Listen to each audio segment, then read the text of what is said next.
Welcome back to another episode of The Adversity Advantage. I'm your host, Doug Bopst, and today's guest is Mari Llewellyn. Mari is a popular fitness guru. She's a successful entrepreneur, an avid mental health advocate, and host of the Pursuit of Wellness podcast. At 250 pounds, Mari hit rock bottom, both mentally and physically.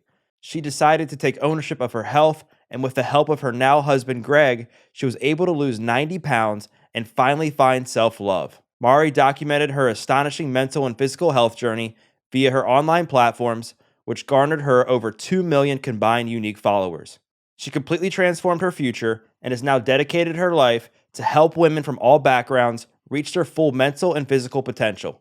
Through this mission, she launched Bloom Nutrition, which is completely self-funded and grown through her own platforms.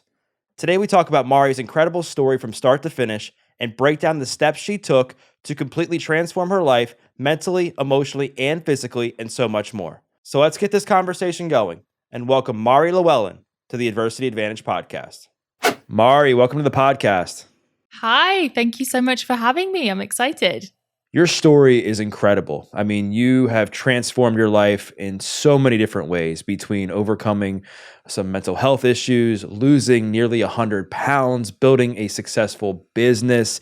And I want to dive deep into your story. But I think first, since you have made so many different transformations, looking back, let's just say you were starting from the beginning. What would you say were maybe 3 to 5 of the biggest things that consistently helped you throughout your transformation process? Ooh, okay. The first thing I think would be baby steps. I know everyone has their own way of tackling challenges, but for me, it was much easier to view things in small chunks. So I really tackled things day by day. I never really set out to lose close to 100 pounds. I just wanted to lose 5 pounds in a week, let's say, or 3 pounds in a week. And then dialing that in even more, I was like, okay, every day, if I just check these habits off my list, I'm getting closer to that goal. So I really made things more manageable in my head. So that's one. The second, I would say, I paid a lot of attention to what I was consuming online and in podcasts. So I wasn't just scrolling on random social media pages. I was looking at things that brought me true inspiration and motivation, whether it was back in 2017, it was the bikini competitors, the bodybuilders. I was very much inspired by those people. And I was just making sure I was consuming good information that was benefiting me and educating me rather than just being pure entertainment. Third, less of a mindset thing, but food has been so important to me. I think before even exercise or anything else, having a diet that's full of whole, nutritious foods allowed me to just feel better from the inside out, and really was the first step to just fixing everything else, if that makes sense. I couldn't really take the first step without doing that first. So I think using food as medicine and as fuel has just changed everything for me.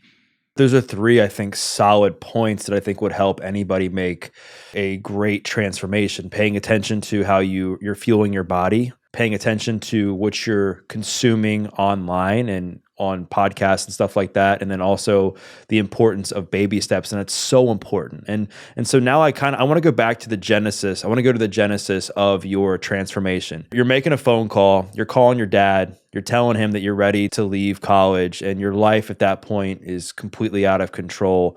Talk about what had happened leading up to that, and where you were at mentally, emotionally, and then what transpired after that phone call. Yeah. So college was, for me, I say the best and worst time of my life all at once. Definitely not the best, but I had a great time to begin with. But I think a lot of what I was doing was masking pain that I wasn't ready to face. So it was a lot of drinking. I couldn't be alone. I was out at every party. I was the wild one of my group, which if you know me now, that's absolutely not who I am. But I was just doing everything I could to make sure I wasn't alone with my own thoughts. Definitely abusing alcohol. Very grateful I never touched drugs because I had a lot of opportunities to do that, and thank God that I didn't. But I was blacking out on a regular basis and having these episodes these BPD episodes, which for a long time I didn't realize I had borderline personality disorder, but I was diagnosed, I think, my junior year of college, right after my first self-harming episode. So I would cut pretty badly back then. And it was like, I was starting to see my now husband, Greg, and he was really scared. And he said, I think you need to go see a psychiatrist. And I was like avoiding my therapist. I was dodging appointments. Like I was doing everything I could to avoid dealing with this issue. And again, using alcohol to mask the pain. But ultimately, I was diagnosed with borderline personality disorder. I was put on a cocktail of medications. So antipsychotics, mood stabilizers, antidepressants. At the time, I was definitely like a danger to myself. So I see why they did that. But it was so much at once. I pretty much lost my personality and my grip on reality. Looking back now, my therapist and I have realized I was kind of in a state of like psychosis. I had zero grip on what was actually happening. So I kind of denied reality. So I would spend days in bed. I didn't look at myself in the mirror. I wasn't going to class. At the time, I was maybe a semester out from graduating. So my whole life was like crumbling. Self-harm was regular. Suicidal thoughts constantly. Didn't have any friends. Wasn't in my relationship anymore. Genuinely like didn't care if I lived or died type of thing. And it was at that point that I had to, and my parents weren't super involved in my life at this point. I had to call my dad and say, hey, like, I think I need to come home. And that was really the point where he had to come and get me. My apartment was like a dumpster. Like, that's not an exaggeration. It was really, really bad. And I remember him seeing it was so, I don't know, it was like, it hit me. I was like, oh, my life is a mess. Like, I am at rock bottom now. And going home, I was able to kind of reflect on where I was at in my life. Well, thanks for sharing that and being so vulnerable. And I guess like it's just amazing that you've been able to overcome all of that and turn it around in the way that you have. I want to go back to borderline personality disorder because I know that's something that's quite like stigmatized now. And I think the terms get thrown out there so much and people may not understand what it truly is. Talk about like, how is borderline personality? Like, what is it? What are the symptoms? And how is it different than something like bipolar or just having like instabilities with mood and stuff like that? Like, how did they come to the conclusion that that was actually what you had? Yeah. So BPD, as in borderline personality disorder, and bipolar get mixed up quite a lot. And actually people will get misdiagnosed frequently because it's a difficult disorder to like dissect. It's actually now been classified as a trauma disorder. So while you may have the chemical imbalance for bipolar, borderline generally only happens when you have trauma in your childhood. So when you come from a chaotic household, whether it's like sexual assault or emotional neglect or whatever it may be, and you have genetic disposition for BPD, that's what would result in BPD. So unstable moods are definitely a part of it, but the way I like to put it is it's not for no reason. Like when you have BPD, it's kind of like having third-degree burns on your emotions. So you are triggered by anything that might make you feel inferior could set you off. So like someone looking at you the wrong way or someone making a remark, like a cashier being rude to you, things that other people may not even notice could be a huge deal for someone with BPD. And before I get into this, I'm like now at the stage where I really am not affected too much by these things. In the past, my whole life was controlled by it. So I feel really grateful that I've worked really hard on it and now I'm not so impacted. But another thing that really defines BPD is a lack of identity and core.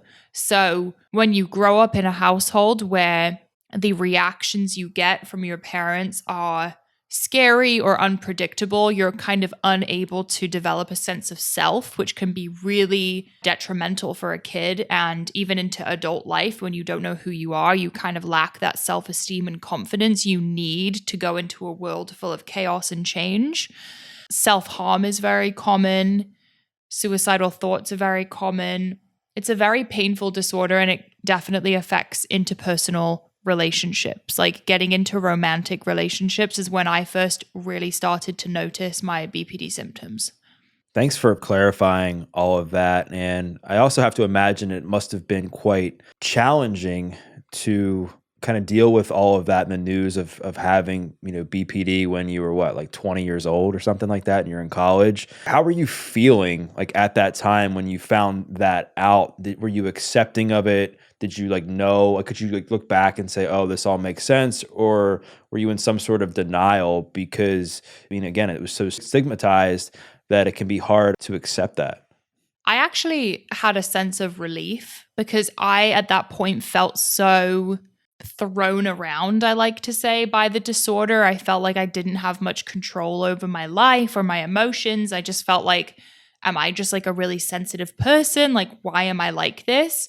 I couldn't really put a finger on it. And having someone help me figure out what it was and what I could do to make it better was a huge sense of relief.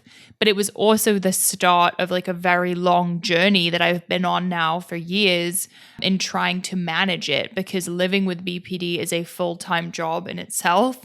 A lot of people with BPD can't hold down full-time jobs or keep relationships. So I knew it was going to be a long journey, but I was super relieved to have an answer. I'm guessing at this time, like you said, it was a big sense of relief and you were like glad that you kind of had some sort of answer to what had been going on in your life. And you've also mentioned that at the crux of all this can be trauma. And I know you bounced around a lot as a kid. You moved a lot. Was that like the main form of trauma in your childhood that you think led to this, or did something else happen? It's interesting because for a while I wasn't 100% sure. I think a lot of people who have had trauma, you experience these like blackouts of memories a lot of the time because your body doesn't want to remember. I did move around a lot, and I would say that my household was a pretty chaotic household. There was a lot of arguing between my parents and not a lot of emotional attention. And it kind of depends person to person. Some people have like a big moment like sexual assault that can really impact them for the rest of their life. Some people, it's like constant emotional neglect or feeling like a nuisance or feeling like you are not the priority in your house. That happening again and again and again can build up and turn into something. For me, I felt like it was more so the chaos of my household and not getting the parental guidance that I truly needed and not having the maternal love that I needed at the time. Yeah, I mean, that makes sense, right? That can obviously be very traumatic when you're not getting your needs met as a child, and maybe you have a dysfunctional relationship with a caregiver or a parent, that can lead to certain needs not being met and different instabilities as a kid that might carry on with you to your adulthood. So that definitely makes a lot of sense. So as far as like how BPD presented itself when you first were diagnosed and dealing with it then, like how has it changed over the years to now? It's been what, 4, 5, 6 years or something like that since you've had it. How is it different, if at all? I guess back in the day, I felt like my emotions really dictated everything, like the decisions I was making, my work, my relationships. I was making impulsive decisions all the time. Like everything was done from emotion. For years now, I've kind of been working on managing the BPD and honing it in. There's so many parts to it. I've done DBT, which is dialectical behavioral therapy, which is like tools you can use to manage your emotions. So that was actually a group therapy, and you'll have people in that class who don't just have BPD. You'll have people with eating disorders, you'll have bipolar, anyone who has issues regulating emotions could benefit from DBT. I know all these acronyms are kind of difficult. Dialectical behavioral therapy. I've done talk therapy since I was 14, but I recently switched to a new therapist who specializes in BPD and into family relationships. So she has really changed my life. That has been really beneficial. And I think just there's so much that goes into it, but constantly prioritizing my mental health over anything else, I have become so much more confident in who I am and finding my identity. And then also like just practice. Like my fitness journey really healed a lot for me because I was showing up for myself constantly and keeping my own promises. And I think I showed myself that I have self-worth and love that I never had in the past. And now I'm almost at the point where I'm not even sure I meet all the criteria for BPD anymore because I haven't self-harmed in over a year or something like that. So I'm really getting to the place where I feel like, I still have days where BPD comes up, but it's definitely not to the level that it used to be. And yeah, just feeling way more in control and still on the journey, but we're getting there. Thanks for sharing that. It's really great to hear that things are so much better in regards to that. And a lot of times I think with any type of mental health diagnosis or struggle, sometimes that can become their identity. And it almost, they feel that they're going to be limited to be able to achieving certain things in their life because of that. And obviously you've gone on to achieve so much. Was there ever a time throughout this process where you thought that you were going to be like fairly limited because of the BPD? And what was like a major shift or something that happened in your life that allowed you to kind of push through that and know that you were made for more?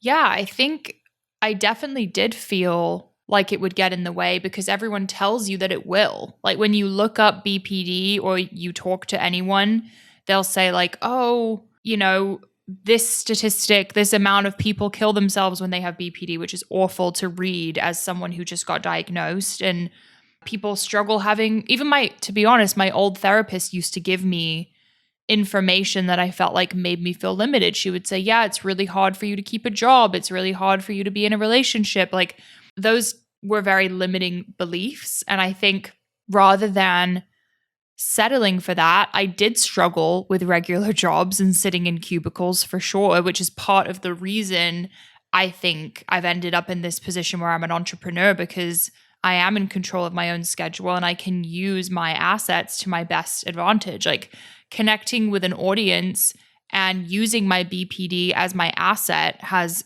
really built me the career that I have. So I think that there's actually an advantage to being emotionally vulnerable and understanding and having empathy for people who struggle with mental illness. I think that's been huge for me, and tapping into like my entrepreneurial side and honestly like my being impulsive, how I used to make bad decisions in the past, it's kind of helped me in business now because I'm quick to make decisions. I say yes to everything.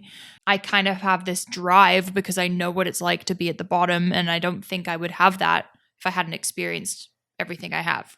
Right. And I think if you hadn't have gone down this path of fitness, it seems like you wouldn't be where you're at today. So I think this might be a good time to dive into that. So let's go back to your story a little bit. So you called your dad, he comes to pick you up, you drop out of college, you're recently, diagnosed with borderline personality disorder. Your life at that point was falling apart.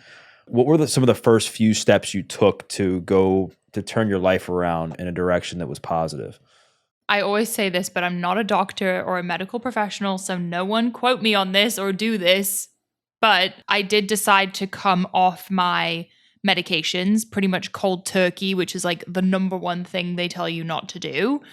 I did because I felt like I had a cloud over my head. Like I literally felt like I couldn't see what was in front of me.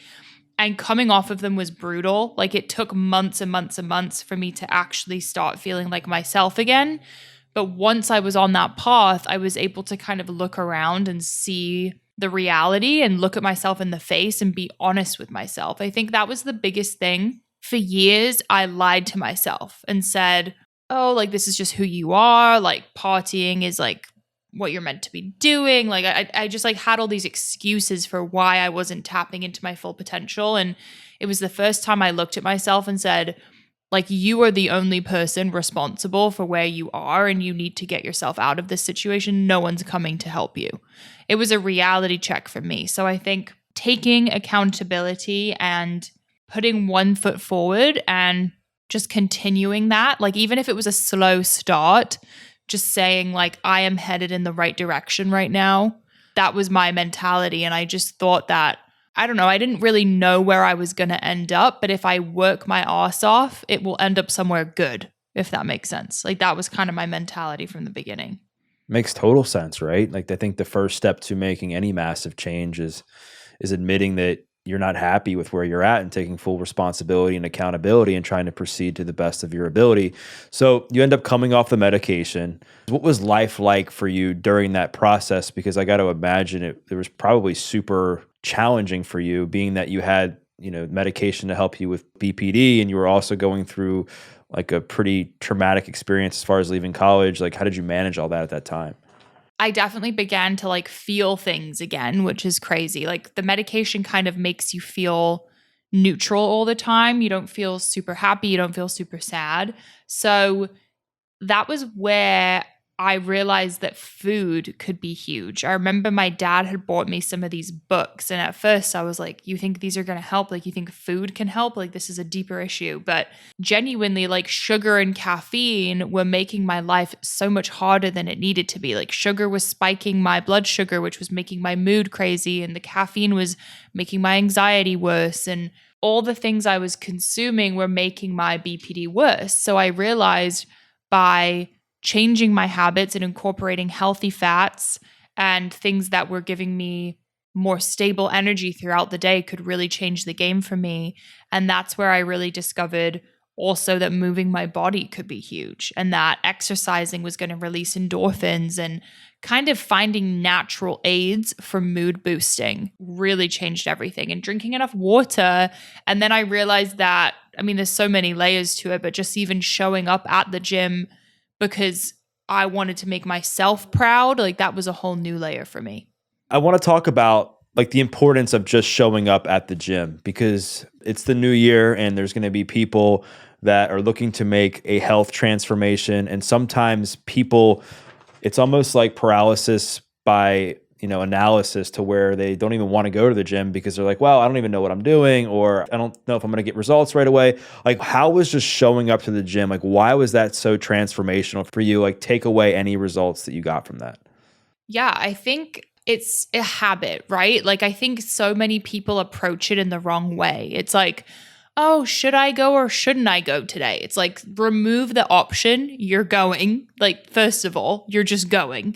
Create that habit. And even if at the beginning you just show up and walk on the treadmill, get yourself used to being in the space and putting yourself in that vulnerable position. And also just like keeping your own promises. I know I've said that 10 times, but I think that's so crucial and so confidence boosting for people, because I think if you let yourself down again and again and again, you lose trust in yourself. But if you know you'll show up at the time you told yourself, you're setting yourself up for success in general.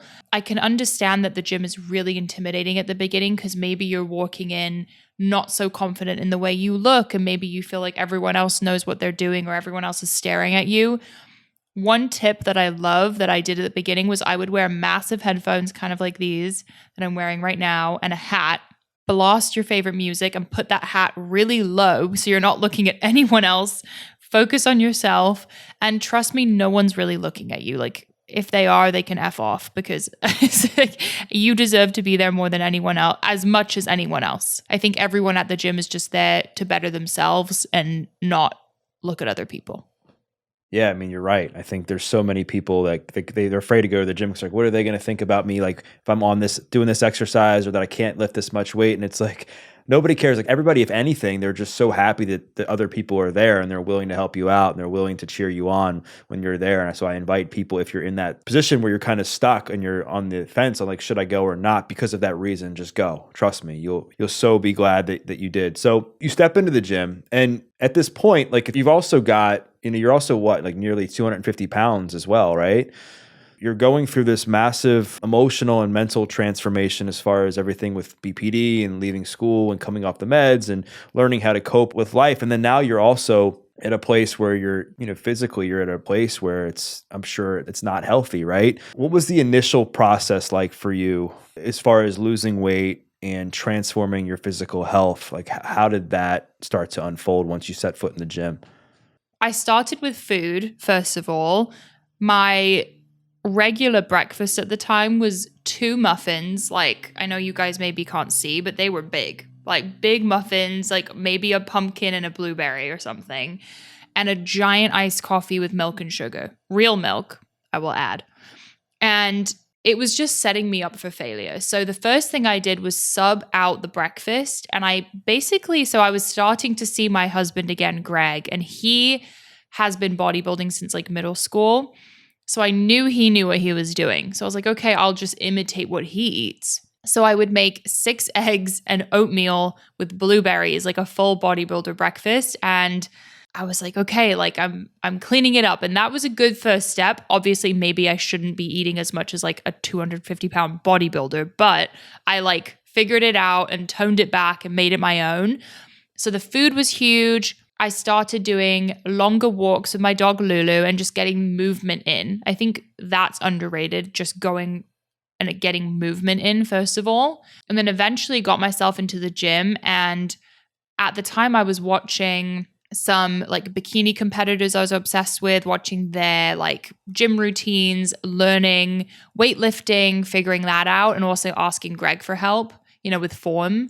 And I would see him on the weekends and he would show me how to do a squat, do an RDL, do a side lateral, whatever it may be. And I was really learning like the basics of bodybuilding and I fell in love with it. I was obsessed because I felt like it was so much more powerful than just cardio. Like I think a lot of women tend to just hop on the treadmill or the elliptical and try to do things that way. And I just felt like lifting the weights was so much more motivational for me because I really wanted muscle. So my whole goal with my fitness journey was really to find my identity and become a stronger person mentally, because as I was saying before, I was a complete mess in terms of like being impacted by other people in the past. So I wanted to become mentally tough. And to me, the most tough thing that you could be was muscular, because that shows work ethic more than anything else. A female with muscle, like that's challenging to do. So my goal from the beginning was to have muscle. And yeah, I began weightlifting every day. I would do shoulders one day, like hamstrings the next day. And I just like fell in love with heavy lifting from the beginning. And I really didn't do much cardio at the gym at all, except my walks with my dog. Total bodybuilding split, right? Like shoulders, hamstrings, arms, back, chest, quads. Yeah, I love it. I still do that. I still love it. Yeah. It could be a great way to lift for a lot of people. I did it for a number of years and, I like to go back and forth and switch things up with my workout routine just to keep it fresh because I'm like ADD and I try to just to mix things up as much as I can. But back to your journey. So you get really into eating healthy. You're into lifting weights. You're at the gym. You have this angel in your life. It's now your husband who's kind of coaching you along throughout this process. How did the weight loss start to manifest itself? Because there might be some people listening to this that are like, wow, like she just lifted and changed her diet. Like there was no cardio, there was none of this. Like what was that progression like as far as going from somebody where you were nearly 250 pounds, you start getting into strength training, start eating? Like what was the time frame like to where, you lost a significant amount of weight? So firstly, I would say I think a lot of people assume weightlifting isn't going to help you lose fat. But when you're like out of shape and you don't move much at all and you pick up a 30-pound dumbbell, that's hard. And even doing 10 reps for me back then, I was out of breath. I was sweating. Each workout was really hard for me. When you go from nothing to that, it is a lot of energy that you're putting out, So I really felt like that was working for me. And I think lifting weights burns more calories than people would think. And also I think women are scared of getting bulky. That's not going to happen. You would have to really dedicate your whole life to like bodybuilding if you wanted to get bulky, I guess, is the way I would put it. But I was tracking macros at the beginning because that really helped me learn about food. I was putting everything I ate into MyFitnessPal, and it was helping me learn, okay, what's a fat? What's a carb? What's a protein? I know that sounds simple, but I really didn't know at the time. And it really helped educate me on, okay, how much am I actually eating a day? Where is my weight? Am I maintaining? Am I cutting? Am I bulking? It was very much the era of that. And I think that really did help me learn. I don't track anymore, but I think it's good for beginners. If you don't have a tendency to get obsessed with numbers, I think it could be helpful. I was too afraid to look at the scale at that point. I knew it was bad. It was 250 pounds. And once I saw that, I was like, oh, I'm not looking again. So my husband, Greg, would weigh me each week and tell, which sounds crazy, but I would turn around and he would tell me how much I had lost each week. I found out later on he was actually occasionally lying to me. If I hadn't lost weight, he would say, oh my God, 2 pounds, because he wanted me to keep going and feel good about myself, which I don't know if that was good or bad, but it kept me going. And it was just little by little. I would do cheat meals every Saturday night. I loved them. We would go out for dinner. I was eating well. I wasn't under eating by any means. I was getting a lot of protein in and really prioritizing my nutrients. And yeah, slowly but surely, I just kept like tracking and cutting a little bit, increasing my weights, like just making sure I was challenging myself constantly.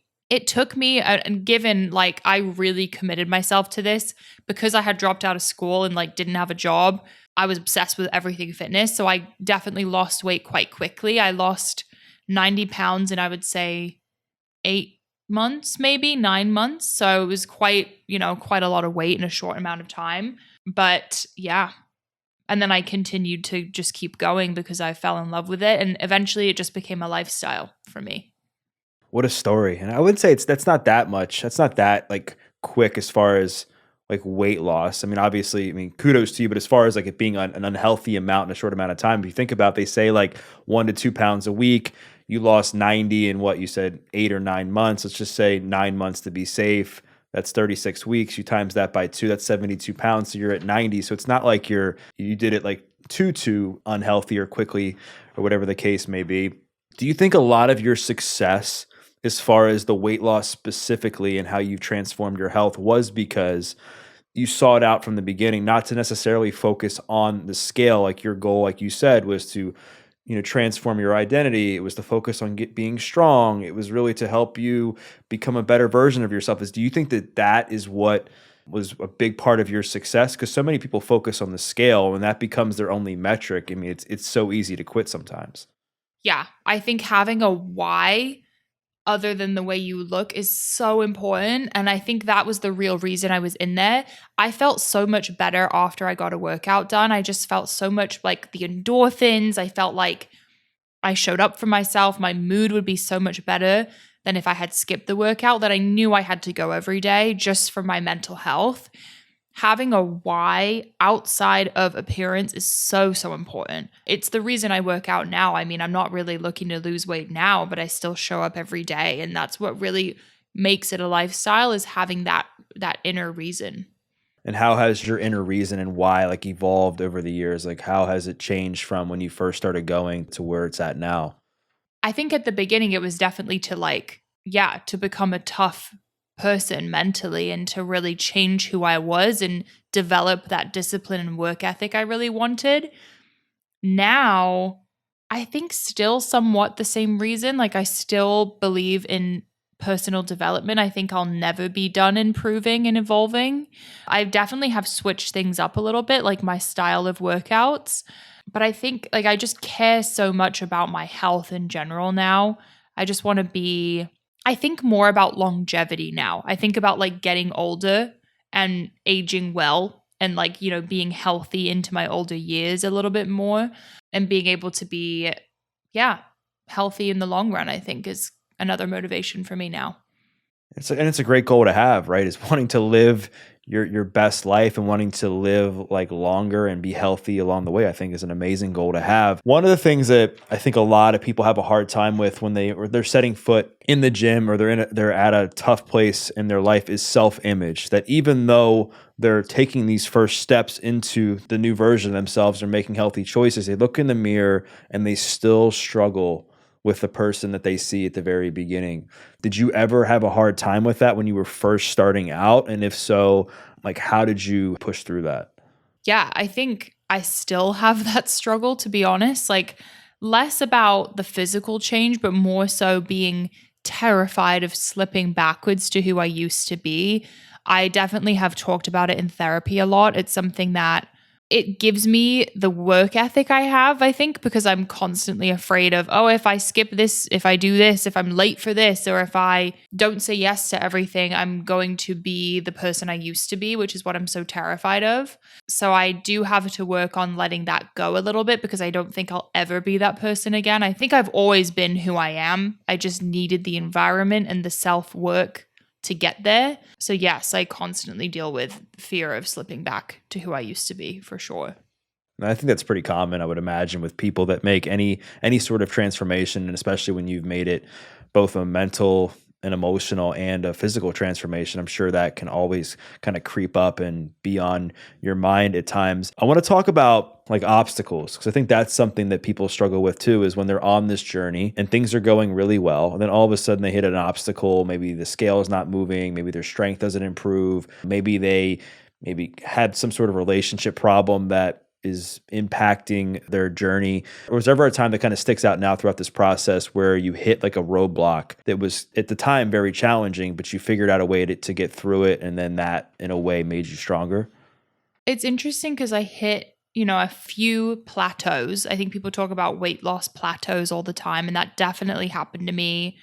I had points where I felt like I didn't know where to go next. I didn't know if I should reverse diet. I was terrified to reverse diet. Like, it definitely took over my life for a little bit. But I feel like the whole point of my fitness journey was to be okay with the waves that come and go and being able to handle obstacles. Like, that was the whole point for me, was to be able to mentally handle things that might come up. So I think to like let something stop me or to use it as an excuse would have been completely counterproductive to my goal overall.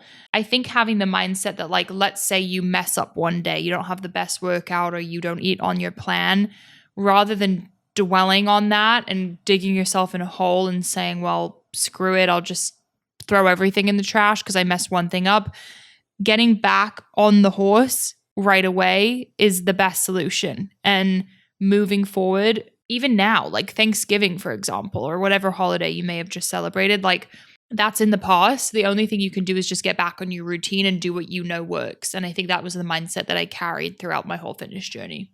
Yeah, you got to control the controllables and you got to just stick to the fundamentals, right? Like, I think a lot of times what happens is when the scale isn't moving, since that's at times many people's goals, they're like, all right, well, I'm just going to start drinking soda again. I'm going to start eating like the same processed foods that I was eating. I'm just going to go off the rails and just not do anything. Well, that's going to guarantee you that you don't see results, right? That's going to completely disqualify you. But the only thing that's going to keep you, like, quote unquote, in the arena is if you focus on the fundamentals, you see what what works, but then you maybe try to adjust along the way. Like, oh, maybe I do need to do better at getting to the gym more consistently. Maybe I need to sleep better. Maybe I need to get better at making sure that I'm not snacking too much after dinner, because that all adds up. And then you can start to like figure out these small adjustments and then see where that takes you over time. And then maybe like that helps you move through the plateau. Maybe it doesn't, but at least you're working towards adjusting to make your quote unquote journey a little bit better versus completely just throwing it all away because you might hit a little bit of a roadblock. So as far as like where you're at now with your mental health and this transformation that you've made, obviously fitness has been at the center of all of this and different forms of therapy. Like, what else has helped you, transform your identity, improve the way you cope with things and your self-confidence? I think as of recent, I've been incorporating, this might sound crazy, but more fun. For years, I definitely got a little bit obsessed with like work and self-improvement constantly. So if it wasn't productive or if it wasn't like benefiting me in my business or my fitness journey, I wouldn't do it. So I kind of forgot how to have fun and give myself time to be creative. So as of recently, I've been allowing myself to like tap into things that I haven't in so long. Like, I recently got into horseback riding and giving myself time to be still and be alone and be creative to kind of find out, okay, what do I actually want in life? And, why am I working so hard? Like, what are the goals here? Like, what actually brings me joy? So tapping into that has been really, really helpful. And also just surrounding yourself with people who make you want to be better. I think, especially here in LA, it can be really tough to find real people who are around you for the right reasons and make you feel good. So I've been really lucky to find a great team that we have at Bloom. My husband is my biggest motivator and my assistant fee/best friend. She brings me a lot of joy and keeps my work fun. So that's been really crucial for me. I think finding the right people is really important. And speaking of the right people, I want to talk about your relationship with your husband. How did him like being there for you early on in your guys' relationship and really being the motivator and the person that got you going with fitness? Like, how has that played out in your marriage? Like, how has that made your relationship like so much stronger? Yeah, I mean, having him see me at my worst is like a unique factor to have in a relationship, I think. Like, it was a time where I pretty much self-isolated. I didn't have any friends. I didn't let a lot of people into my life because it was so vulnerable for me. But having him see me and also help me and encourage me was really bonding for us. And then even beyond the fitness journey, building a business together and growing it and kind of having this like life that we did together is so powerful. Like, I don't think it really hit me until after the fact how much we've been through together. Like, we really have seen it all. And I think we're both so appreciative of each other because we know how much work we put in to get here. Even him, like, he has transformed a ton too, from who I knew in college to now. I mean, he leads a team of like 30 people. He's an incredible entrepreneur, marketing genius. Like, I think he's amazing. So he's like my biggest inspiration. And I think we really keep each other accountable in that way. Now we're learning how to stop talking about work in our personal life. Like, that has been a real challenge because we're both so passionate about it. So, but yeah, it's been amazing. That is amazing. And obviously, we've spent like quite a bit of time talking about how he's been so influential and impactful in your life.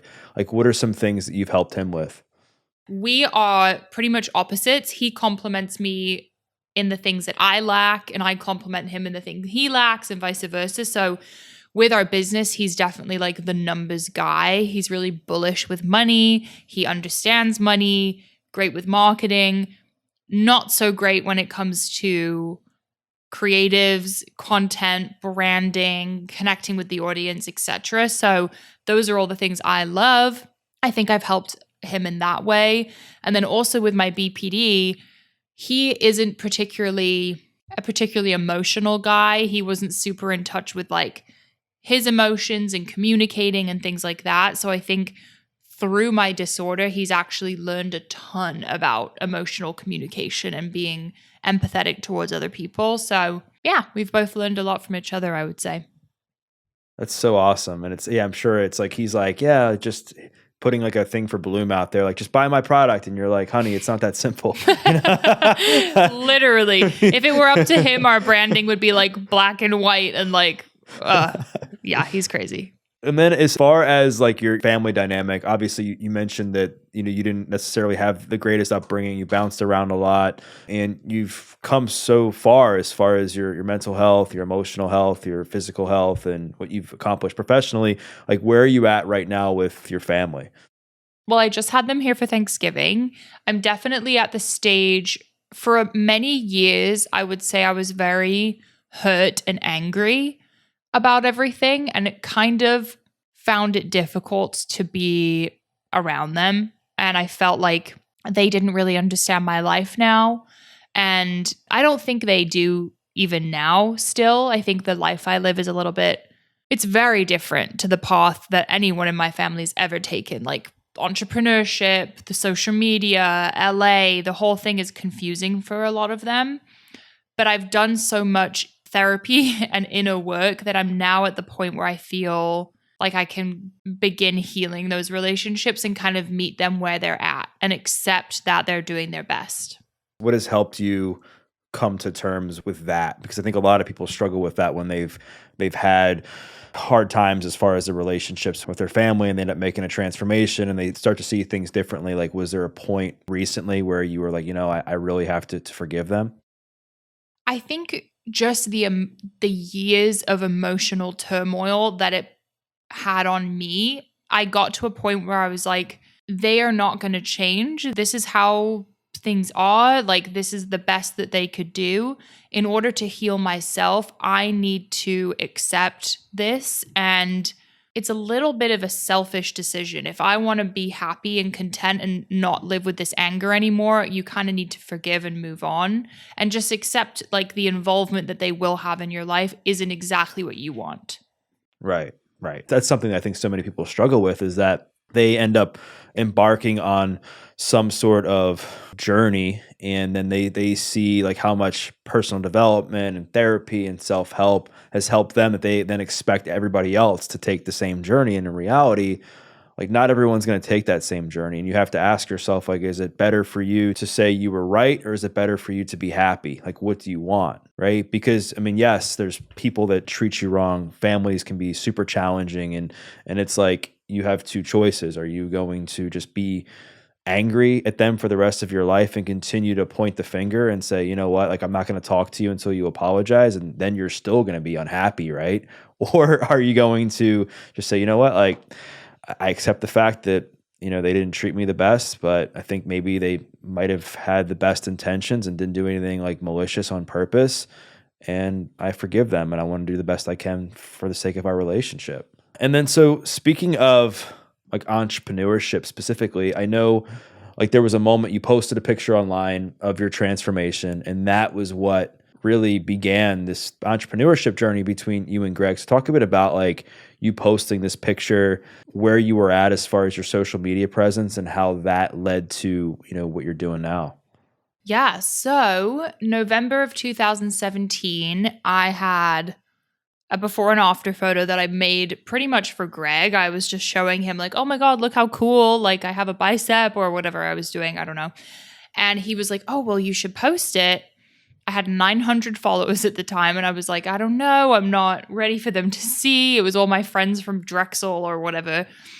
And I was so nervous, but I put it up because I was really proud of what I had done. No one knew I was on a fitness journey. So this was kind of my like announcement. And the photo blew up way more than I expected. I was getting DMs not only from all my friends, but just big fitness pages. It was getting reposted everywhere. Meme accounts were reposting it. I was getting all these followers and messages. And it was, for me, the first time ever seeing that happen. Like social media, I wasn't using it that much, to be honest, because I wasn't like wanting to take photos of myself for a while.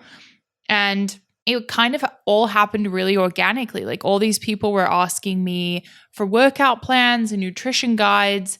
I felt like there was a big missing piece in the market for female beginners to fitness who weren't like full-blown bodybuilders or, you know, yoga people. It was like a new space that I was really into and felt like there wasn't a ton of resources for. So the first product we ever made was a PDF guide that we would manually email to people. They would PayPal us $5 and we would email them the guide, which meant we were pretty much on our phone working all day 24/7. So eventually we figured out how to make a website, which was great. And then we took all of the money we made from the guides, which was more than I think we had expected, and invested that into our first physical product, which was a resistance band. Saved all that money and decided that we wanted to launch a supplement company, because at the time, if you went into a GNC or whatever, all the supplements were marketed mostly towards men, like a lot of yellow and black and red and caffeine, and it was all pretty crazy. And I couldn't find anything that made me feel good and tasted good and didn't give me anxiety. So again, that female beginner to fitness market, I felt like wasn't being tapped into. So we began sampling natural pre-workouts. And the first product we ever launched for Bloom in January 2019 was 3 natural pre-workout flavors, sold out right away. And at the time, I was very much keeping my online community involved in everything. They were helping us design labels. They were helping pick flavors. Greg and I were doing everything ourselves behind the scenes, like customer service, product photography, you name it, we were doing it. We should not have been doing it, but we were. And then eventually, obviously, we hired. But yeah. What a story with that. I mean, it's crazy. And yeah, you're right. I think looking back even to like when I used to shop at GNC and Vitamin Shop, like back in the day, there wasn't a lot of brands that I can remember that were geared towards women. Mind you, now I never was looking, like I really wasn't seeking that out. So I can't like 100% say with fact that there wasn't. But as I remember just looking through the store from what I recall, it was mainly like geared towards men as far as I can remember. I mean, I remember like back in the day, the pre-workouts, it was like, I'm talking before C4, it was like No Explode and stuff like that. Like that was the big pre-workout back in the day, and it's incredible. So how many, you guys have what? You said you have 30 people that work at Bloom now? So we have like 25, 30 in the office, but then we have more remote. So probably a total of like 50 now. And then we have all these like warehouses and manufacturers now. It's getting pretty big, which it was just me and Greg for like 2-3 years. And so what is your like best selling products? Like how has the brand evolved from you starting out with pre-workout to where it's at now? It was very much like a gym supplement brand at the beginning because that was kind of my passion. But as I kind of evolved more into wellness and inner health as well, we launched the greens, and the greens have absolutely exploded. They're kind of our hero SKU. Like they are full of whole fruits and veggies, probiotics, amazing for gut health and bloating, and they've taken off. They're like viral on TikTok. So that's our number one product. And they're also known for tasting really good. A lot of greens products don't taste so good. Our plus is that they do taste really amazing. So those have become like 75-80% of our revenue. That's awesome. Yeah, greens mixes are in. I'll have to try them. We'll have to chat afterwards. I'd love to. I'll send you some. Yeah, I would love to try it. And so I want to get into timelines because I think that's something that people have a hard time with is timelines. And you mentioned that you left college when you were, going through what you were going through as a kid, and then you've since gone back and you finished. Like, talk about that process of how you, because there's a lot of shame sometimes with that when people, they drop out of something and then they just like, you know what, like I've already dropped out. There's no point of going back. Like I don't want to look like this person or that person or whatever. What was that process like for you? So it was on my fitness journey. I felt like I was making some progress in terms of my habits and making fitness a lifestyle. I had gotten a job at that point. I was working the front desk at Orange Theory Fitness. I was waking up at like 3 a.m. to do the opening shift there. And while I was working at Orange Theory, I re-enrolled in school. So I was actually driving back to Philadelphia every week for a class I had to finish, bringing my meal prep in my Tupperware, listening to fitness podcasts on the way, and then also doing online school to finish all my credits. But I just, I had put in years of work at Drexel to get my degree. So to just throw it out the window at that point would have been, I think, a disservice to myself. I did learn a lot I was a major in design and merchandising, and it actually has benefited me a lot in terms of Bloom and our other fitness app because branding is so, so important. And I've definitely used a lot of those skills. Have I really needed my diploma? No, I never really got a normal job. I just went right into what I do now. But I think just finishing it out for me was beneficial and just holding myself accountable to everything that I let go of when I was in a bad place. And I think sometimes it's just like checking that box and making sure that like door is closed, and it's just saying, you know what, like when I went back, it's not that maybe I didn't get as much as, thought I would have or get what other people did, but I at least went and I finished something that I started. I went back and I finished something that I started, and I had to leave when I was at a hard time in my life. And it's kind of like an interesting point where things come back full circle and you're able to come back on the other side of it and just kind of, turn the page or close that chapter in your book, if you will. And so when it comes to like healing, you've done a lot of healing over the course of your life. There's been many layers to it, between your journey with borderline personality disorder, between fitness, between emotional health, mental health, between stuff with your family. Like, what's the next layer of healing like for you? Like, what is something now that maybe you're thinking about that's like, like this is a goal of mine in the next year or two is to work on X so I can reach that next version of myself? It's interesting. I was just talking about this on my podcast in terms of identity and just unlocking new layers of my identity. I'm 28 years old, and I feel like for a few years, my fitness journey really was my identity. Like I really latched onto like fitness and this work ethic and our business. And although that is a huge part of who I am, it isn't everything that I am. So realizing that I'm a multifaceted person has been huge, and kind of thinking about what do I really want in my life? Like what are some areas that I haven't explored yet? Like this isn't the stopping point for me. Like there's more to come. So tapping into new passions and hobbies like the horseback riding, and I think allowing myself flexibility. I think for a while I got really rigid in my routine because I needed that routine to survive back then. Like having the fitness routine really saved my life, but I got a little obsessed with the rigidity of it. So having some flexibility and allowing myself to try new things, try new workouts, try new foods, find hobbies, that has been really a big focus for me. I would also love to get more in tune with meditation. I think there's just certain wellness routines that I could be better about, and getting off of technology, getting off my phone.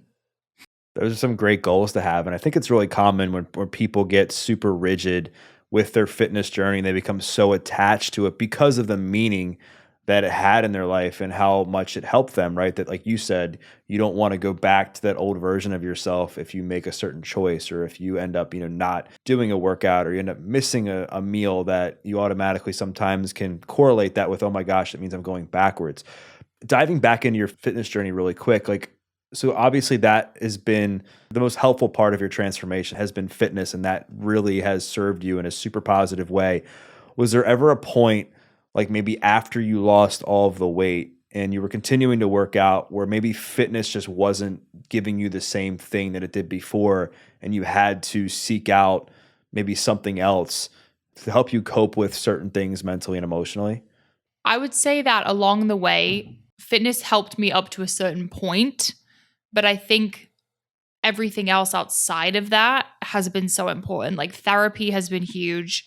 For a while, I kind of settled with the therapist I was using. I was using the same therapist since I was 14, and finding someone that was really specific to my issue has been so, so helpful. The meditation, journaling, like really just prioritizing mental health, morning routine, setting myself up for a successful day and having that positive mindset, I think is almost just as important as the whole fitness side of everything.